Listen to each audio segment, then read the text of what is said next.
Devin Haney versus Ryan Garcia, Saturday, April 20th. Look, I'm not going to stretch this one out. I'm not going to make it longer than it needs to be.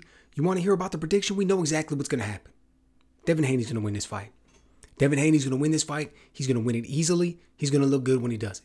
Now, that's not to say that there's not going to be any danger involved. Particularly, I think in these first 3, maybe 4 rounds, Ryan Garcia is going to be dangerous, man. Like I have talked about it before, the man is physically gifted. He's got fast twitch muscle fibers through the roof. We've seen him go out there and just put these ESPN show-stopping highlight reel knockouts out. We've seen him. We've seen him look like he was going to decapitate dudes with the left hook. That's not an accident. It wasn't lucky. It's probably only become more dangerous. Remember what he did to Fonseca? Remember what he did to Duarte? He could do that to anybody. Right? On any given night, at any random time, he could go out there and he could hit that left hook and it could be lights out.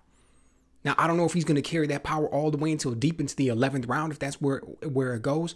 Maybe, right? Maybe he'll be able to carry it that late. But we saw what he did to Luke Campbell. So he was at least able to carry it that long in spite of getting caught in that fight. Still had it. So at any point in this fight, for the most part, he could go out there and he could score one of those left hooks and be like lightning in a bottle, Devin Haney, and it just completely upsets everybody, does what nobody think that he could do, and he's just going to, popularity would just skyrocket through the roof. Highly unlikely, though. Highly unlikely. Not where I'm putting my prediction, not where I'd be putting any money. Just not going to happen, man. You know? And to me, it wouldn't have mattered if we'd have been talking about this and this whole issues of what he's going through from a mental health perspective. Let's just say that was never a case. Let's say we were never talking about that. Let's say we were going into this fight and Ryan Garcia was as locked in as you could possibly be. I mean, just as motivated and as focused as you could ever imagine. Wouldn't matter, I'm still going with Devin Haney. Dude, we saw what he did to Jorge Linares. We saw how he went out there and just beat the brakes off Kambosos for 24 rounds. We saw how that fight went with Lomachenko. And look, I know there's a lot of people who thought Lomachenko won that fight, right? And I'm not saying that I'm on, oh, Devin Haney whooped him, and that was the case.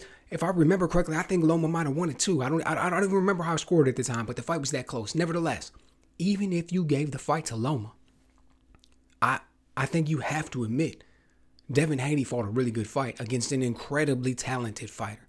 So either way, even in a losing effort, you would have to say Devin Haney went out there and showed a top of the food chain, a world-class skill set. I don't think that's what we're talking about with Ryan Garcia. He's not on that level, man. So look, but we're talking about the level of competition. We're talking about the way Devin Haney can fight from the outside. Arguably got the best jab in boxing. I think he's going to be more powerful at 140. Personally, I think the guy's going to be looking for a stoppage. We saw how Ryan Haney packed it in when he was in there against Gervonta Davis. And I think Devin Haney really, really wants to go out there and make a statement. I think he's tired of everybody saying that he's got pillow fists. He's tired of everybody saying that he's got no power. I think he wants to go out there and against his most popular opponent in a fight where everybody is talking about it. Not his most skilled opponent, not his most dangerous opponent, but his most popular opponent. I think he wants to go out there and look as impressive as you can imagine. That's going to come with getting a stoppage. Now, I don't really delve into that on whether or not I think he's going to get a stoppage. I think it's very likely. I think all the stars are aligned, man. All the cards are out there. Everything that you can imagine that you could see a guy like Devin Haney getting a stoppage, we could see that.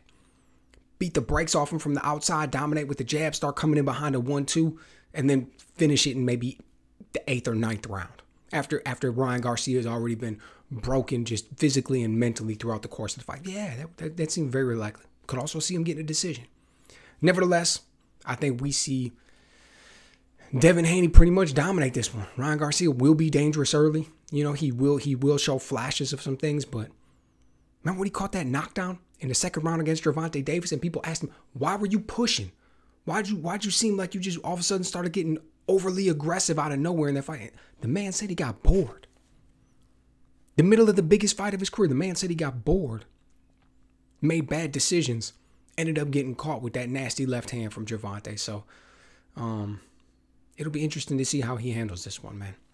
There's been people out there, True School Sports, Charles Attell even jumped on it a little bit and said that one of the possibilities for the outcomes of this fight could be Devin Haney by disqualification, right? Because we've heard Ryan Garcia say things about biting an ear, breaking an arm, all kinds of stuff. Is he selling wolf tickets just to sell this fight? Is that what it's all about? Trying to draw the interest, or are we seeing something more here? right? Or is this going to be like an Andrew Galata moment, right? What are we talking about here? So it'll be interesting to see what happens on fight night. Nevertheless, I think as far as when we're talking about the actual boxing skills and what we see happen in the ring, it's going to be a domination by Devin Haney. And I know that if it ends up being a DQ, man, dude is going to be salty because, you know, he wants his win to be clean. He wants it to be beyond any type of dispute. He doesn't want there to be any talk about anything other than his skills and how he went out there and just put it on this dude. So it'll be interesting to see if that happens. Let me know what you guys think.